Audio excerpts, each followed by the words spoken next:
Dan Dickau, Scorebook Live, here with college basketball analyst Jay Bilas from ESPN. Here spending some time in the Scorebook Live offices in Spokane, getting a chance to talk about a number of things basketball related. First off, Jay, I wanted to ask you about your experiences as a high school player in Rolling Hills. Looked at a little bit of your bio, your background. Literally won every award, had a chance to play at Duke after your high school career. But tell us a little bit about the high school experience growing up in Southern California. Yeah, I grew up in an area called Rolling Hills, which is on the Palos Verdes Peninsula, and grew up in a family where I had an older brother who was a big time athlete, and so he was 7 years older, and I always wanted to be him. And so when I got to high school, I played basketball 4th through 8th grade on a team. It was called a conference team. We traveled all over Southern California and played. So I didn't play in the normal kind of, go up to your high school and play on the Lakers versus the Celtics thing when you play, on Saturdays. We practiced 2-3 times a week, and then we played in tournaments all over Southern California. So I had a lot of experience playing, maybe not as much as I needed of fundamental stuff that you get. But I was really lucky. I had a great sort of junior coach named Dick Spidell, and he was the only coach I had until I got to high school. And he was so good. All we did was compete, and that's all he cared about was you compete to win. And I think he taught me a lot about the game, but more than that, he taught me how to fight, and compete. And then when I got to high school, I went from being at an elementary school, junior high school that didn't have any sports at them. It wasn't like in California then you didn't have a school team. You played for another entity, and there wasn't a lot of AAU back then. So when I got to high school, it's like 2,500 students, and it's really big. And I really didn't know like how good I was. And I remember asking my junior coach, Coach Spidell, do you think I can make the team? Mm-hmm. And he said, I'll never forget this. He told me, make the team. He goes, you're going to be the best player this high school's ever had. And I was like, what? And I had no idea.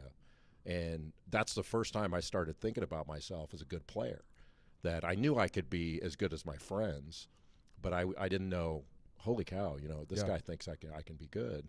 And I started expecting more.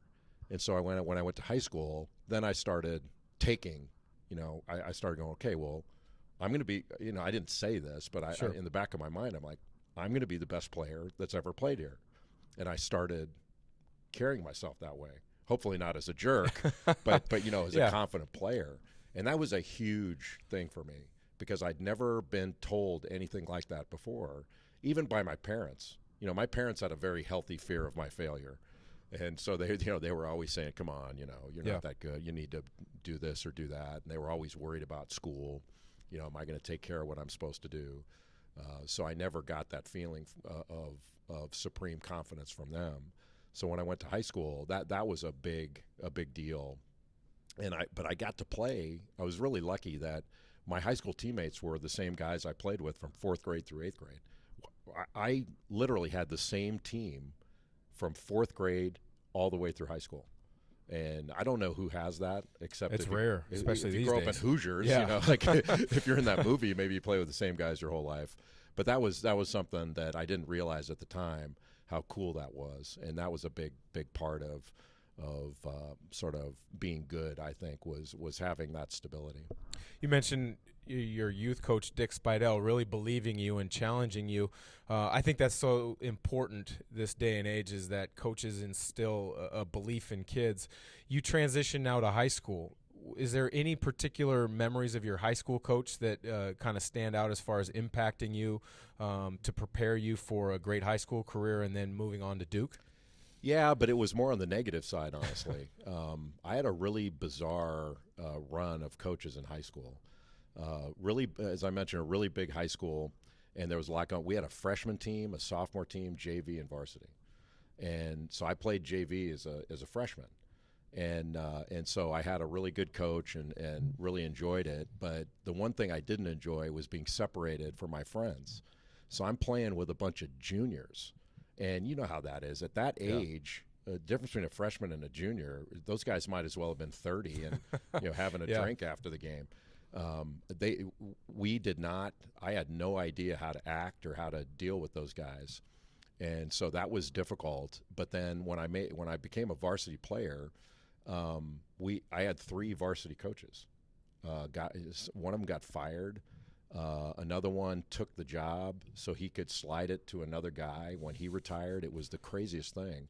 But the coach that ultimately got the job, and I played for when I became a junior and senior, when you're in high school, those are your years. Yeah. Everything builds toward being a junior. Nobody cares what you do as a freshman, sophomore. I played for a coach that was not – he just wasn't good. And it wasn't that he wasn't good X's and O's. It was difficult. And so I didn't enjoy playing for him, and it was a negative experience. The only positive was we were really good, and I was with my friends. But it really, playing for him made me realize how important my decision was to play in college, that I needed to pick the coach. Like, I wasn't picking a school, and there's part of me that regrets that, but I didn't have a choice. I was going to pick the guy I wanted to play for because that was the most important thing to me. Sure. And I figured that person would be at the school I wanted to be at, that would match up. But if I wasn't happy in my basketball life in high school, and I wasn't going to allow that. It's the only time you get to choose. Like, I had no choice in who I played for until I made my decision on college. And the really negative thing about all that, like, I was fine because, some of my teammates, we were all good enough to play in college. But the overwhelming majority of my high school teammates, that was their last experience in organized basketball. And it scarred them. Like, it scarred me too, but I was able to kind of have better experiences later. But I always bring that up when I speak at coaching clinics, is you need to think about how you want your players to be affected by how you conduct yourself. And 30, 40 years later, how are they going to remember you? And this may not be appropriate, I don't tell you anyway. My high school teammates and I had a reunion recently. So we all got together and brought our wives, and I remember driving back. My wife and I were staying in Southern California at the time for a month, and I remember driving back to where we were staying. I was saying, "Hey, I'm sorry to drag you into that. You had to listen to us talk about how great we were when we were 17 years old." And she said, "No, I really enjoyed it." And so I asked her, "Well, what stuck out to you?" And she said, "Well, what really stuck out was how close you guys still are, and how scarred you are by your coach." And she goes, "You all need therapy." And I thought she was joking. She goes, "I'm not kidding. Like, you guys, all of you talked. You didn't realize you were doing it, but everything went back to how negative that was." And then she had said that, "Did anybody think to call him and invite him?" And we didn't. Not one person thought about doing that. And afterwards, I'm like, what a shame that was. Because most of us have gone on and done things in the game that we could have had him there. Like, invite your coach to the Final Four. Mm-hmm. Never did. And never even thought about it. And it wasn't a, I'll show you thing. Yeah. It was, the relationship wasn't good enough to warrant that. And that's a shame. Yeah. Like that. So if you're a high school coach, you should be thinking about that. That, we're always talking about only 2% of players ever go on to college, or only X% ever go on to be pros. Okay. If that's true, then as a high school coach, isn't your obligation to make that experience great? For sure. The good players, or the best players, they'll be fine. They'll be fine at the next level. Teach them how to play, teach them how to be great teammates, and make sure your environment is a great experience. Yeah, that's so big, because with Scorebook Live and what we do, we talk to high school coaches all the time, and you can tell the certain coaches that check all the boxes. Right. Knowledge of the game, teaching of the game, as well as impacting players. So that's a very powerful message. You mentioned, though, when you had a chance to finally choose who you played for, Coach Krzyzewski, one of the greatest coaches of all times. What stood out to you most about him when you were in high school? Because I think one of the problems in college basketball these days is kids are making decisions 16, 17 years old. You don't know the full lay of the land and what is expected of you yet. You don't know maybe how to conduct yourself as an adult, but you made a great choice. What stood out about Coach K? He was very honest and straightforward, and he got to know me and my situation, my family. He had an attention to detail in the relationship side of it that not everybody had. And I came down, I think I mentioned I was more interested in a coach than a school, so I came down to 4 coaches I wanted to play for. Coach K was at Duke, Jim Boeheim at Syracuse, Lute Olson at the time was at Iowa. That's how long ago this was. And then a guy named Ted Owens, who was a great coach at Kansas. And so those were my Final Four schools. And it really came down, like Coach K was the least accomplished of all of them. He'd never been to an NCAA tournament, had a losing record at Duke at the time, and they were in bad shape. And I didn't care about any of that stuff. I really liked him and really thought that, okay, this is going to be the best thing. And I had very little knowledge. I understood Duke a little bit, but I had very little knowledge of what I was getting and what I was getting into. But just the fact that I really liked him, and I thought a lot about it. And you know how it is. I mean, when you and I, we probably were exactly the same. You go on your visits, you come home, you're going there. Yeah. And then the smoke clears a little bit, and then you can make a more clear-headed decision. And it always came back to I like him the best. And it wasn't that I didn't like three of the guys of my Final Four in the Naismith Basketball Hall of Fame. Pretty impressive I list. mean, yeah, but I didn't know that at the time, because this was 1981, 1982, and then Ted Owens, multiple Final Fours, and is in the College Hall of Fame. I mean, it's ridiculous how lucky I was, the guys that recruited me. Obviously, you had success at Duke as a player. Then you went on to become an assistant coach, and now you're a broadcaster. But one of the most interesting things I think that I've seen that you do is you've become an author. You wrote the book Toughness.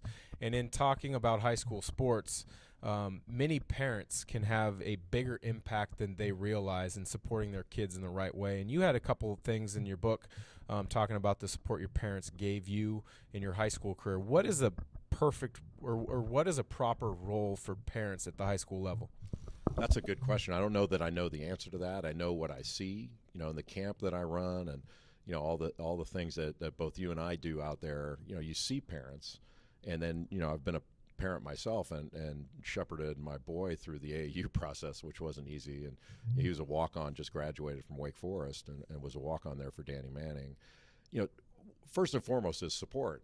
Is you want to support your child in whatever they want to do, but you also have to help them, make the right decisions. The hardest thing now is the specialization part of it, in my judgment. That when I was a kid, you played whatever sport was in season, and year-round basketball was on you. Like if you wanted to play year-round, then you hauled your butt to the playground with a ball under your arm and you played. That was on you. You didn't have the opportunity to play year-round back then. So everybody played. We all played basketball. We all played baseball, and we all went to summer school so that we could take PE and practice with our teams. And we played. Our high school teams played together in high school summer league, as opposed to traveling around as much. Now you feel like you're being left out if you're not traveling as much, and on your AAU team, you feel like you're falling behind. Yeah. And everybody's got individual coaches now. And so when my kid was going through it, he would go to these individual work sessions. And because of liability reasons, everything's 1-on-0.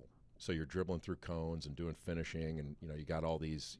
They study NBA players, so you're doing Kobe Bryant counter moves and progressions and all this stuff. And I wound up coaching my son's AAU team, and I remember we played against this one really good team, and they were denying entry passes and really pressuring the ball. And I remember calling a timeout. I go, why didn't you use a little Kobe series there? Come on, man. Run through your 7-step progression and do your Kobe move. Like, it's a lot different out here. Yeah. Like, you got to move without the ball and get your work done before you catch it. Like, why don't you do something before you catch it? And so you're trying to undo what's been done. And you do nothing but individual work. At the end of it, you get an individual.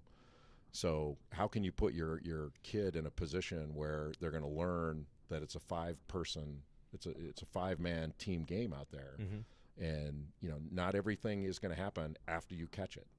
And how many players are there, like in your basketball life? How many players did you play against that could operate, that could do whatever they wanted after they caught it?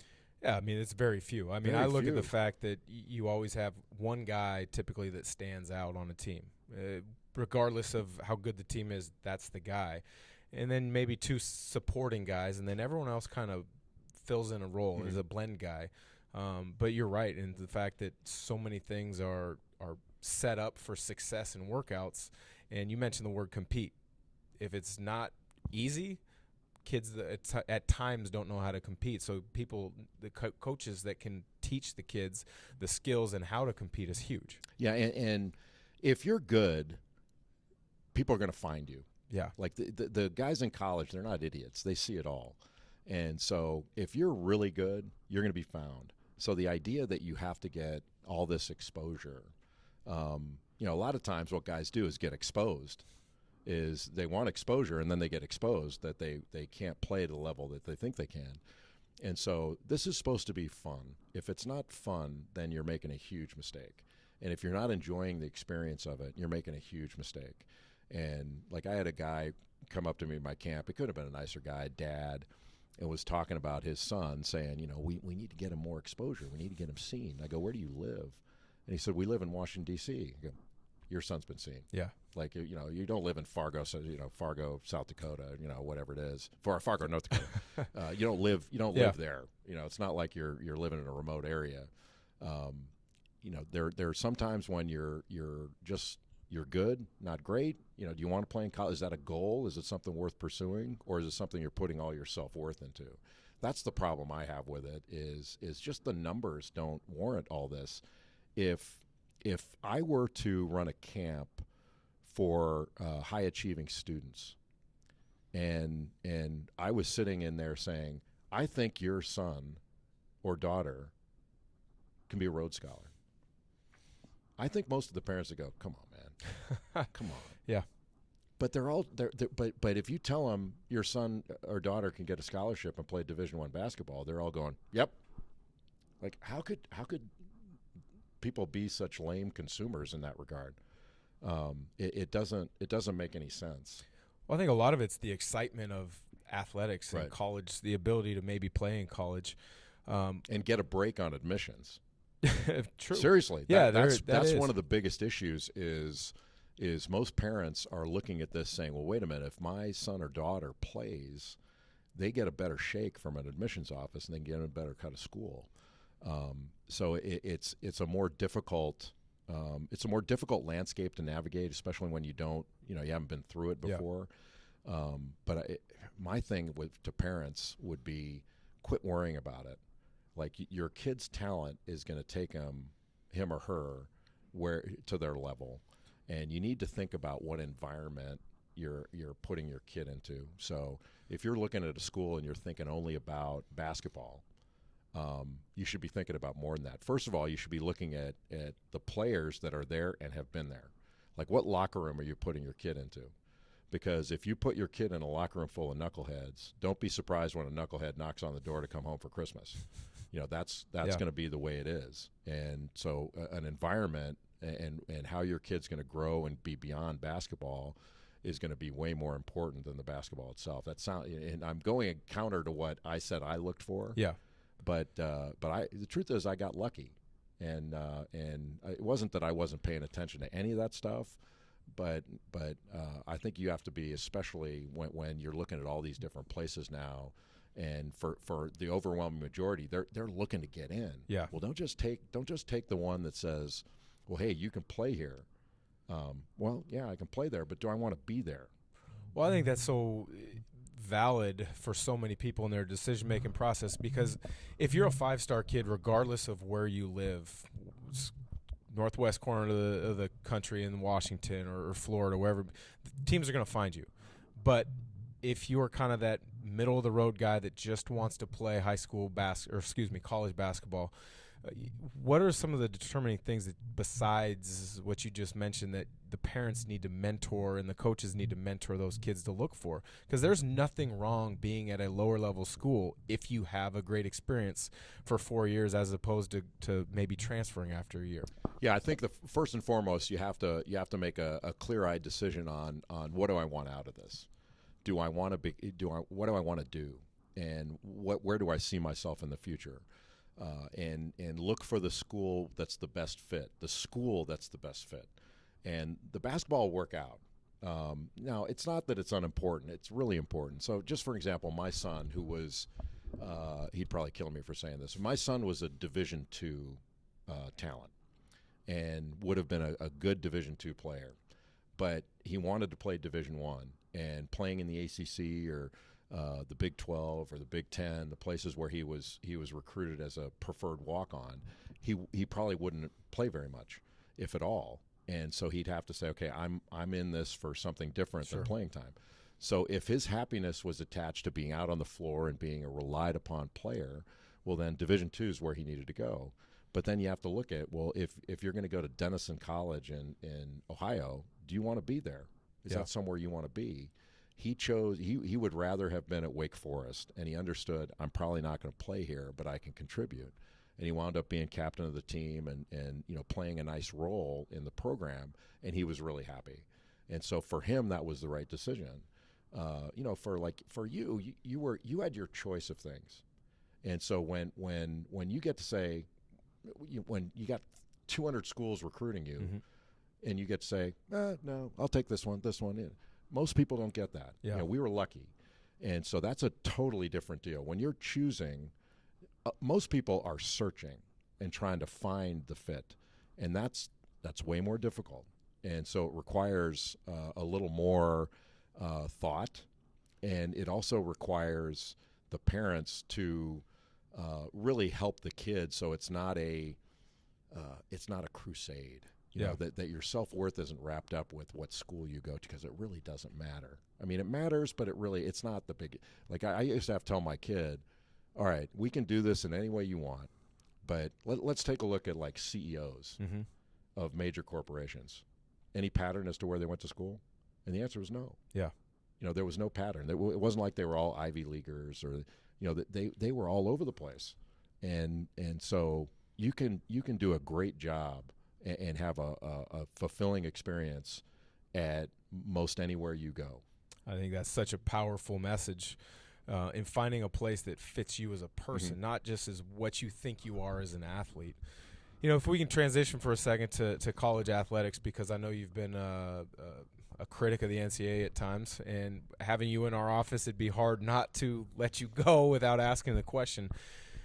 College athletes and the time demands that they have and the school demands, they still aren't being paid. What, in your opinion, is the breaking point, or how is this fixed? Yeah, I don't know exactly how it's going to go, but I think we are reaching a point, or have reached a point, where something's going to break through.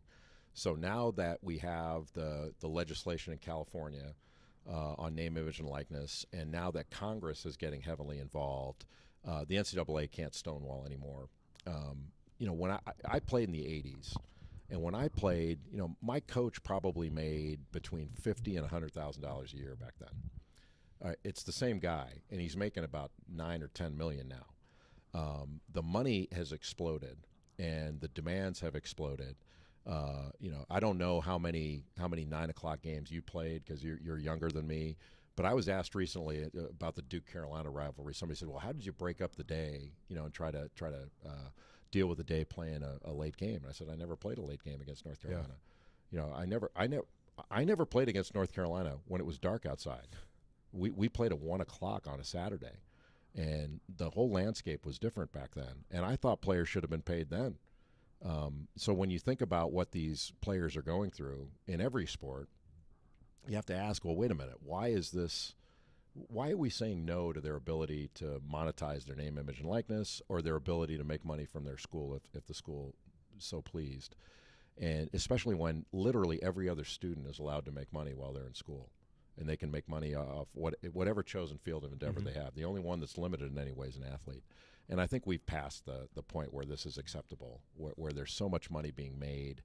And, even Gonzaga, which I have no problem with anything Duke does, Gonzaga does, UCLA, whatever. That's fine. Those are their decisions. I trust them to make their decisions. But Gonzaga is a different place now than when you went to school here. Absolutely. And you're a big reason why. You helped generate the revenue that helped lead to this. But I think if Gonzaga was being run then like it is now, your experience would have been totally different. Yeah. I'm not saying it would have been a lesser experience, but it would have been totally different. Completely. And, the players now have more on their plates. I think they deserve the right to share in the business. And if an individual school doesn't want to do that, just like they would with how they pay their coaches and administrators. Gonzaga doesn't have to. They don't have to pay Mark Few what they're paying him. They could choose to pay less, but they're making those choices. They can make the same choices with, I don't know how many employees they have, but say they have 15,000 employees. Duke has 30,000. They're not sitting up at night going, what do we do? I mean, how do we pay all these different people? They all have different roles. We can't figure it out. We don't want to cause fights in the among our employees. Everybody works hard. They don't do that. They know what to pay everybody. Yeah. It's not that hard. And they know what to pay the athletes. They know whom to recruit and whom to put in the game when they want to win. They know exactly what everybody's worth. And so if we shouldn't worry about this as much as we do. It's really not that hard. But I do understand why the NCAA doesn't want to do it. I just am very disappointed that they can't state a principle that everything's based on. They can't say, well, amateurism provides this, this, and this, and we're going to stick with it. The explanation moves and the justification moves every time there's a challenge. Right now it's, well, we have recruiting we have to deal with. This is not the Olympics where your passport determines who you play for. That's not what they said 6 months ago. Sure. That's not what they said a year ago. It's not what they said 20 years ago. So they move the goalposts all the time, and that's one of the more disappointing things. So with this college basketball season kind of being as wide open up in the air for somebody to kind of make that move and be the true number one team in the country, if by chance college athletes were able to be paid and some of the guys who are on the fringe maybe stay in college, how much would that strengthen college athletics? I think it would help a lot. One, it would be more honest. Like right now, I'm not saying it's dishonest, but it's disingenuous. And I think if you have really good players, you're never going to keep LeBron James in school when there's that kind of payday for him or people like him outside of college athletics. But it's funny that they find money to pay the coaches, so where they're not jumping to the NBA every 5 seconds. It's not like it's a bigger payday in the NBA. It's a bigger payday in college, and so we would have opportunities for players to say, you know what, this is a great deal. I'm pursuing my education. I'm getting taken care of very well, and I'm making money to where I can wait and make sure that I'm fully formed on and off the floor to start my career after the college level. I don't think that would be such a bad thing, and it would give more stability to the college game rather than less. It would also help take care of the transfer problem. Yeah. Because if you have a contract, if Dan Dickau has a 3-year contract to play at Gonzaga, you're not leaving without sitting out. You can't get out of it without sitting out. They could. I don't know what the state laws are here in Washington, but a lot of states allow non-compete provisions. There are certain things you could do in that regard. So I think it would help. The other thing that I think basketball has to do, and we've been reluctant to do it because of the success of the NCAA tournament, is it has to be of similar size to college football. That there has to be a division where, whatever the number is, 120, 150 institutions that compete on the same level. And when you start thinking about rosters in basketball, just like in anything, players would want to play. The best players would want to play in the top division. Mm-hmm. So it's just math. You would have more talent spread out over fewer units. And so you'd have deeper teams that would be able to absorb a transfer, and then you'd have better competition. Because right now, there's no way that any rational person could say that we have competition among 350 schools. We don't. Yeah. There's no way that we have 150 that are competitive, and everybody else are not. Now, does that mean they can't pull an upset once in a while? Of course they can. But just because Evansville beats Kentucky doesn't mean they're competitive with Kentucky, because Evansville hasn't been winning since then. True. And that's true of most upsets. They happen in every sport, and they would happen more often in football, but football doesn't play those games. Mm-hmm. And if you did the math on football and looked at the top teams, they lose just as often as they do in basketball. Basketball plays 3 times the amount of games. So of course they're going to lose more. But you've got teams that are playing in big bowl games who have lost 4 and 5 times. Mm-hmm. Now you take that over a 30-some game schedule, you're talking about double-digit losses. Yeah, and it's very much the same, but they like to pretend it's different. And I think we have to do that. But because the tournament is such a valuable property, I think we've been reluctant to do that. And I have a lot of things that I think would work. But I don't expect to be named king anytime soon and be able to get those through. So it's gonna be a while. Well, here in the state of Washington, we're very proud of our high school basketball programs. There's been some great players that come out of here in the recent years. You've got Gonzaga, who's a perennial top 10 team. You got University of Washington, who's made huge strides under Coach Mike Hopkins. And then Washington State, Eastern Washington, Seattle, you are making some trends in the right direction. If you were a high school player in the state, how would you look at each of these different programs? Well, it's a hard thing because you're looking at yourself individually and what can I do in my 4-year period that's going to be best for me. And so there's always that push-pull. Growing up in Los Angeles, I would have loved to have stayed home. I would have loved, I miss California every day. I live in North Carolina now, and my wife's an East Coaster, and so we decided to stay east. I got outvoted 1-0. But when I was coming out of high school, UCLA, USC, they just weren't right for me at the time. Mm-hmm. And whether it was the basketball or just the landscape at the time, basketball back then in the 80s was more of an East Coast centered game. I think it still is, but less so now. The Pac-12 is much better now than it was then, even though it's struggled the last couple of years. Overall, It's much better. But I think it really comes down again to sort of the fit idea, and where do I want to be? Is being at home really important to me? Is playing here, playing there, and comparing those things. Like to me, when you look at a place like Gonzaga, nobody plays a better non-conference schedule than Gonzaga does.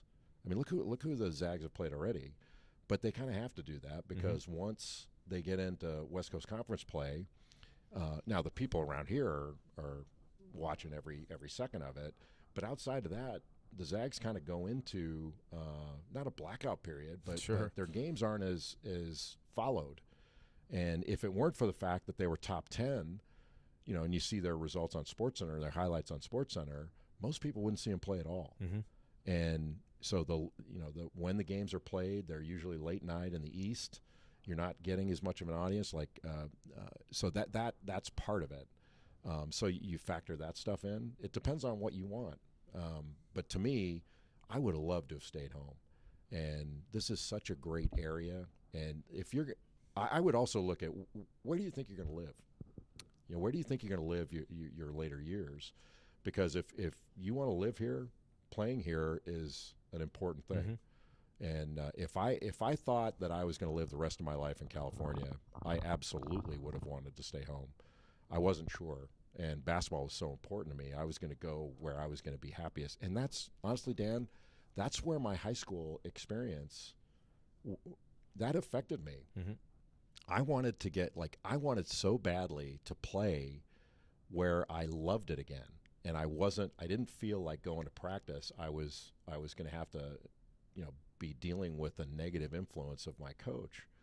And so I was willing to go across the country to get away from that or go towards something better. And I wonder what would have happened if I had a great experience with my high school coach. Would that have I certainly wouldn't have had those scars, but would it have meant, I'm going to stay home? Mm-hmm. And how would my life have been different? I have no idea.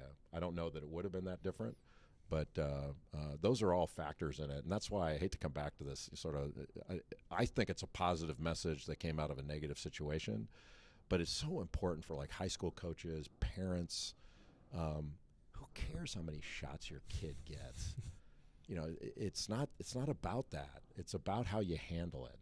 And, I had a thing when I did this AAU stuff where, we had great parents, and I was lucky because I was, TV boy walking in there, and, at least I had a little bit of a reputation. I wasn't like the average guy that has to deal with this nonsense that parents provide so often.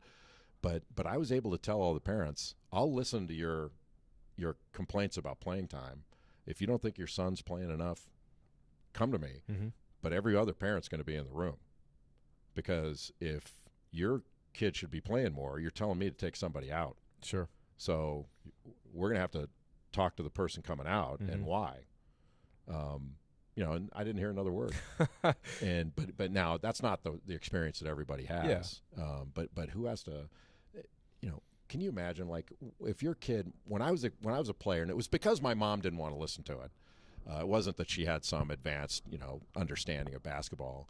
But when I would complain, like I wasn't getting the ball enough, my mom said to me once, "You're a big boy. If you want the ball, go get it." I love it. And I was like, what? My mom just told me to rebound. Yeah. And if my dad would have said that, maybe I would have kept complaining. But my dad did the same thing. Like he would, I played in a tournament one time I was a junior, and, I was already being touted as one of the best players in the country, all this ridiculousness, and played in this holiday tournament. I was the leading scorer, leading rebounder of the tournament. I played great. My team won the tournament. And I was not named MVP. One of my senior teammates was named MVP, and the junior didn't get it. Mm-hmm. And so I would clap for I did everything I was supposed to do. But I'm sitting here dying, going, "Are you kidding me?"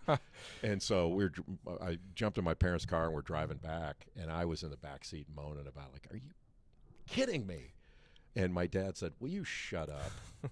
And he was like, "Someday you're going to get an award you have no business getting. You'll be even. Like, who cares?" And he goes, "You played well. Your team won. What do you want?" And, you started thinking about, that's what I needed to hear at the time. What do you want? Yeah. Like, so what? You didn't get a trophy that you're not going to keep anyway. Like, I don't have any of those things from my high school. Not one. And all those things that were really fun and meaningful, I don't have any of it. I didn't keep any of it. All I remember are, what you were told, the experiences you had, and what great guys I played with. And I was worried about, why didn't I get this meaningless thing? Why didn't I get this plastic trophy that I didn't give a hoot about a week after it was over? We all spend way too much time worrying about that stuff, but that's where adults, the mature adults, can have an impact of, that's not important. Here's what's important. And kids need to hear that stuff. They don't want to hear it. I didn't want to hear it, but I remember it, and I'm glad I heard it. Some great messages, Jay. We appreciate you coming to our offices Always. today. Look forward to continuing to follow all your calls on the college basketball season. And for Jay Bilas, I'm Dan Dickau for Scorebook Live.